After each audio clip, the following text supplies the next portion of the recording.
The invisible power. There is a moment that happens every single day, everywhere in the world. A person walks into a room. No speech, no introduction, no words yet. And still, something happens. People look up.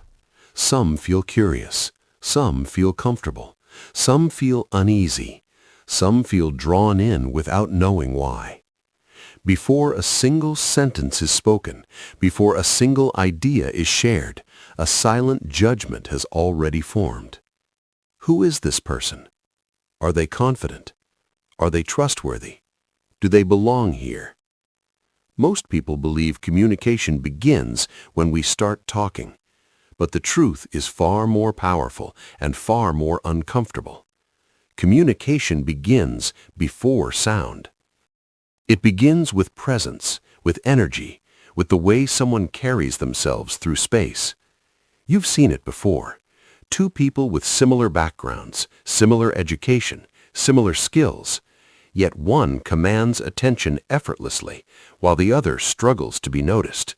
One speaks and people listen. The other speaks and people drift away. The difference is not intelligence. It is not luck. It is not talent. It is an invisible force most people never learn to control.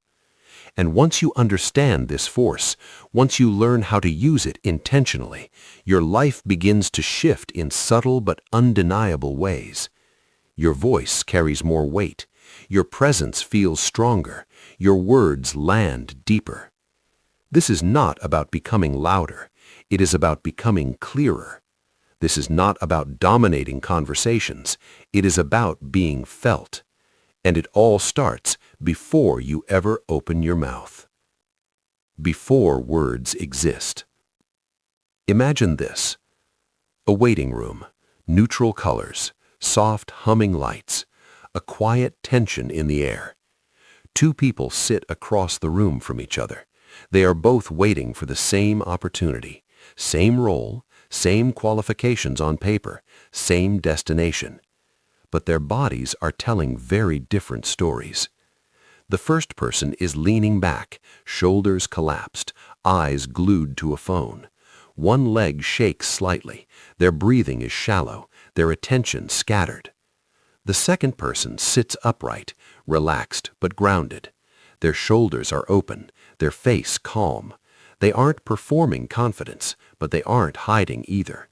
Neither has spoken a word, yet anyone watching can already feel the difference. Because the human brain is constantly reading signals: posture, movement, eye contact, stillness. Your body is always speaking, even when you think it's silent. This is what most people never realize.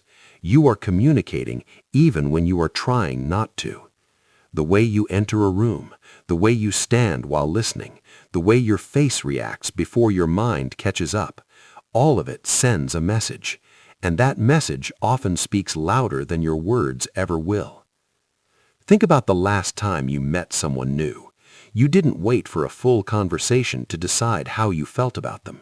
You felt it instantly. That feeling came from something deeper than logic. It came from their presence.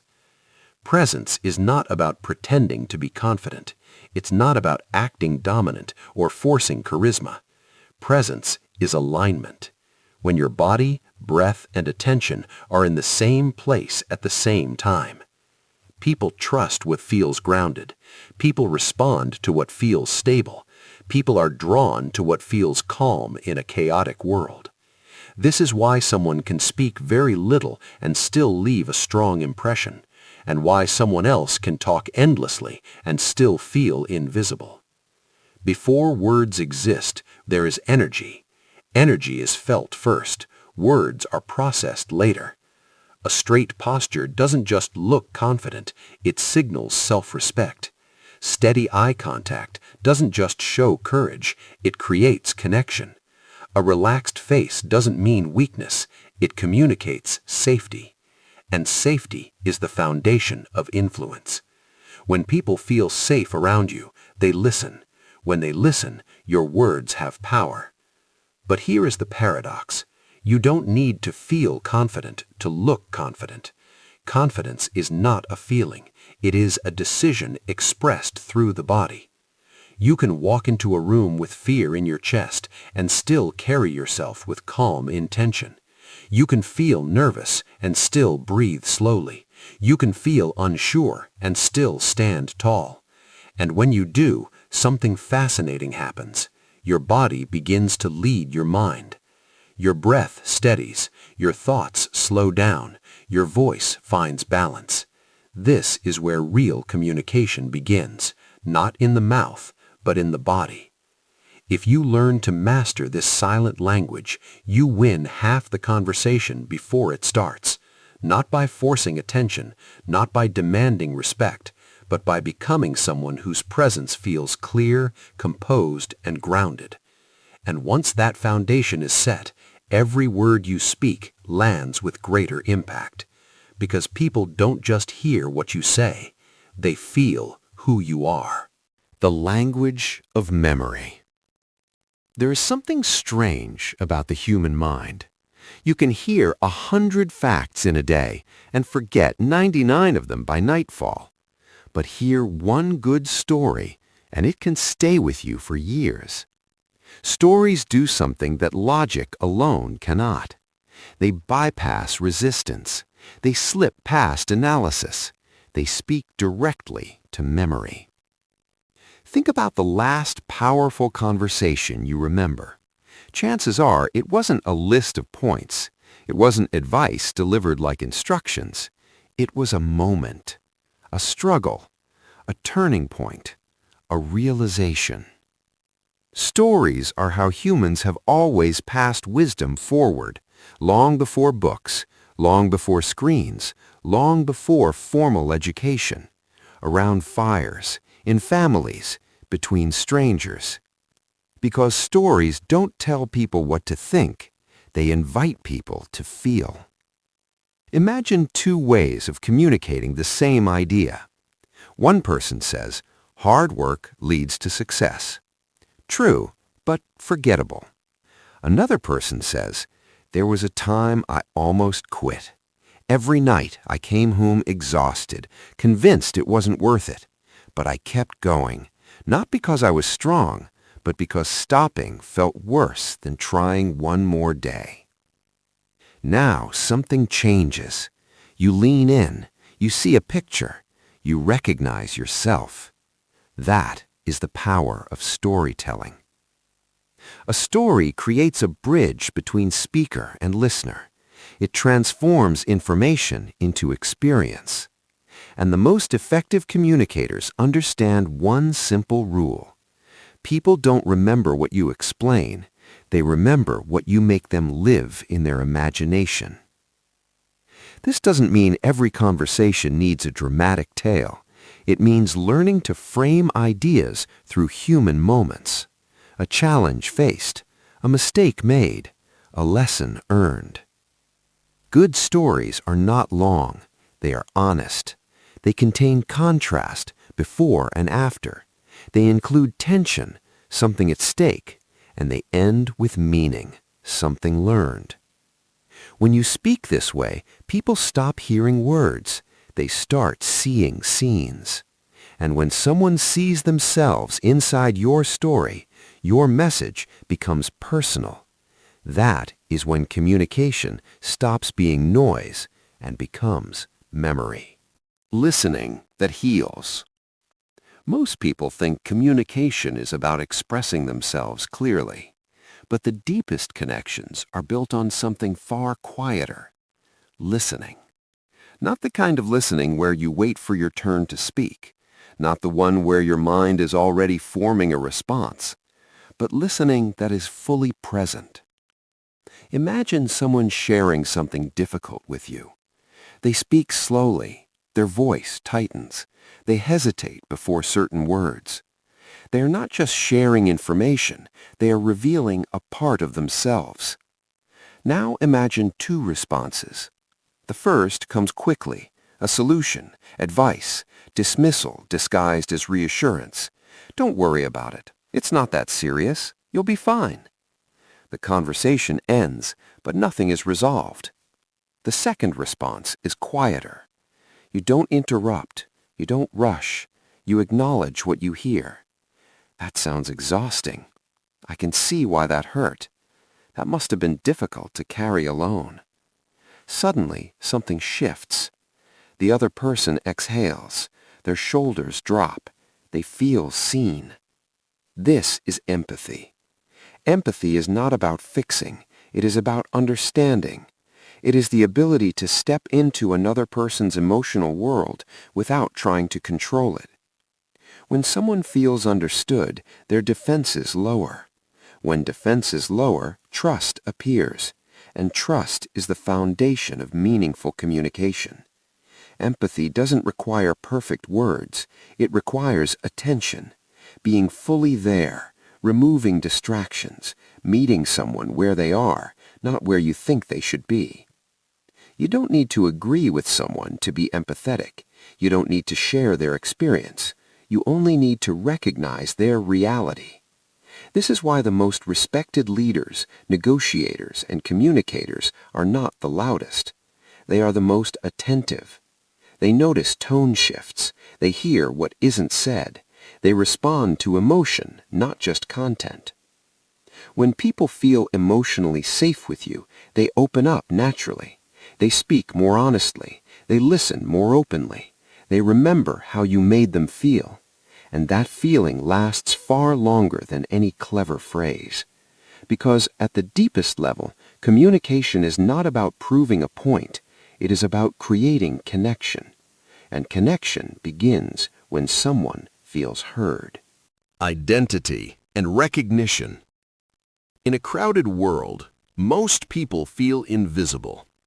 They walk through days being addressed by titles, roles, or expectations, but rarely as who they truly are. A name may seem like a small thing, just a word, just a sound.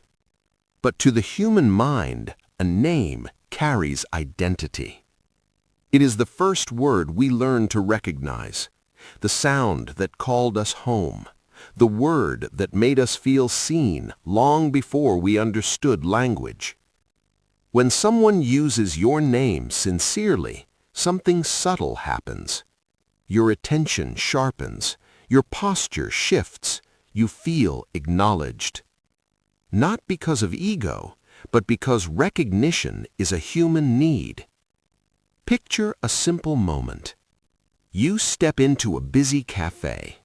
Voices overlap, machines hum, everyone is waiting. Minutes later, a voice cuts through the noise, not louder, just clearer. Your name. Suddenly, the space feels smaller, more personal. You are no longer part of the crowd. You are someone. This same principle works in conversations, meetings, and relationships. When you remember a name and use it with warmth, you send a powerful message. I see you. I remember you. You matter in this moment. That feeling opens doors logic alone cannot. But there is a balance. Using someone's name is not a technique to manipulate. It is a gesture of presence. When done naturally, it creates connection. When forced, it creates distance. The key is intention. Use names when welcoming someone, when acknowledging their effort, when closing a meaningful exchange. In a world where people compete for attention, the simplest act of recognition can make you unforgettable. Inner control, outer respect. Every conversation contains a hidden test, not of intelligence, not of vocabulary, but of emotional control. Sooner or later, someone will challenge you, interrupt you, criticize you, misunderstand you. And in that moment, there are two paths. Reaction is immediate, fast, emotional. Response is deliberate, measured, intentional. The difference between the two can change the outcome of an entire relationship. Imagine a meeting where your idea is questioned publicly. Your chest tightens, your thoughts race. A reaction lashes out, defensiveness rises, the room shifts. But a response does something different. It creates space. You pause, you breathe, you choose. Instead of fighting, you acknowledge. Instead of proving, you clarify. And suddenly the power dynamic changes. You are no longer controlled by the moment, you are leading it. This is emotional mastery. Not the absence of emotion, but the ability to guide it. Responding does not mean staying silent forever. It means timing your words so they serve your purpose, not your impulse. Even a few seconds can change everything. A pause before speaking, a breath before replying, a moment to remember what truly matters. The strongest communicators are not immune to emotion. They simply refuse to let emotion speak for them. They understand that respect is earned not by dominance, but by composure. When you respond instead of react, people feel it. They sense strength, they sense clarity, they sense control. And control, when grounded in calm, is deeply persuasive. The art of making others feel heard. There is a quiet moment in every meaningful conversation. A pause where the speaker wonders, are they really listening to me? Most conversations fail right there. Not because of disagreement, but because of disconnection. People don't need perfect answers, they need confirmation. Confirmation that their words landed, that their emotions were noticed, that their experience was understood. This is where reflective communication changes everything. Instead of rushing forward with advice, you briefly step back. You mirror, not the whole sentence, but the heart of it. A word, a feeling, a detail that mattered. Someone says, I've been overwhelmed lately. Nothing seems to slow down. You don't correct. You don't explain, you simply reflect. Overwhelmed? That single word acts like an invitation. The speaker continues, feeling encouraged rather than judged. When you reflect what someone shares, you tell them, I'm here. I'm paying attention. You don't have to rush. This technique deepens conversations naturally. It allows people to hear themselves more clearly. It helps emotions surface safely. It builds trust without effort. But reflection must feel human, not mechanical, not rehearsed. The tone matters. Curiosity matters. Warmth matters. When done with sincerity, reflective communication transforms how people experience you. They leave conversations feeling lighter, more understood, more connected, and they will remember that feeling long after the words fade. Because being heard is rare, and those who offer it become unforgettable. When voice becomes music. Words carry meaning, but voice carries emotion. You can say the same sentence in 10 different ways and create 10 different reactions. This is because the voice is not just a tool of speech, it is an instrument. And like any instrument, it has range. Pitch rises with excitement. Pitch lowers with seriousness. Speed accelerates with energy. Speed slows with gravity. Silence, used well, can be more powerful than sound. Great communicators understand this intuitively. They don't speak in a straight line. They move. They build tension. They release it. They let important words breathe. A story told in one flat tone loses life. The same story told with variation becomes alive. This is not about acting, it is about alignment. Let your voice match the meaning of your message. When something matters, slow down. When something excites you, allow energy in. And when a point needs to land, pause. That pause creates space. It signals importance. It invites attention. The audience leans in, not because you're louder, but because you're intentional. Mastering your voice is not about sounding impressive. It is about being felt. When your voice carries rhythm and intention, people don't just listen, they experience what you're saying. And experience is what makes communication memorable. Calm strength. Not every conversation is meant to be smooth. Sometimes communication is not about connection, but about protection. Protection of your time, your values, your limits. Many people struggle here. They either give in to avoid discomfort or react aggressively to defend themselves. Both come at a cost. There is another way, a way that is quiet, firm, and deeply powerful. Imagine someone pushing past your boundaries. They insist, they argue, they keep pressing, hoping you'll eventually give in. The instinct to explain yourself arises, to justify, to debate. But strength does not need to argue. Strength repeats itself calmly. You state your position once, clearly, and then, without changing tone or emotion, you state it again. Not louder, not sharper, just steadier. Each repetition sends the same message. This is not negotiable. Over time, the pressure fades, not because you fought, but because you stood. This kind of communication feels uncomfortable at first, but it teaches others how to treat you. Calm boundaries earn respect, not fear, not resentment, respect. And the people who truly value you will recognize that strength immediately. Light in serious moments.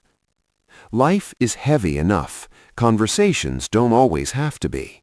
Humor, used wisely, is one of the most human forms of communication.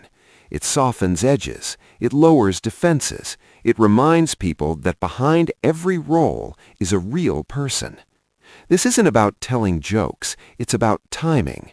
A gentle smile in a tense moment. A light remark that releases pressure. A willingness to laugh at yourself. When used with care, humor creates instant connection. It says, I'm human, I'm approachable, you can relax. Even in serious settings, a touch of lightness can change the energy of a room. Tension dissolves, people breathe again, dialogue opens. The key is respect. Never use humor to diminish others. Never use it to hide from responsibility. Use it to connect, not to perform. When people laugh with you, they feel closer to you, and closeness is the foundation of trust. The courage to be real. There is a moment in every meaningful conversation when perfection no longer works, when polished words feel hollow, when confidence without honesty creates distance. This is the moment vulnerability enters. Vulnerability is not weakness. It is the courage to be real without armor. Most people hide their struggles. They believe strength means appearing untouched, unshaken, flawless. But the truth is this: people don't connect to perfection. They connect to humanity. Think about the voices that have stayed with you. Not the ones that sounded superior, but the ones that admitted fear, failure, doubt. When someone shares a real moment, carefully, intentionally, it creates a powerful shift. The listener leans in, not out of curiosity, but recognition. Because everyone carries unseen battles. Vulnerability opens a door. It says, you're not alone. I've been there too. It's okay to be human. But vulnerability is not oversharing. It is not emotional chaos. It is honesty guided by purpose. You choose the moment. You choose the story. You focus on the lesson, not the wound.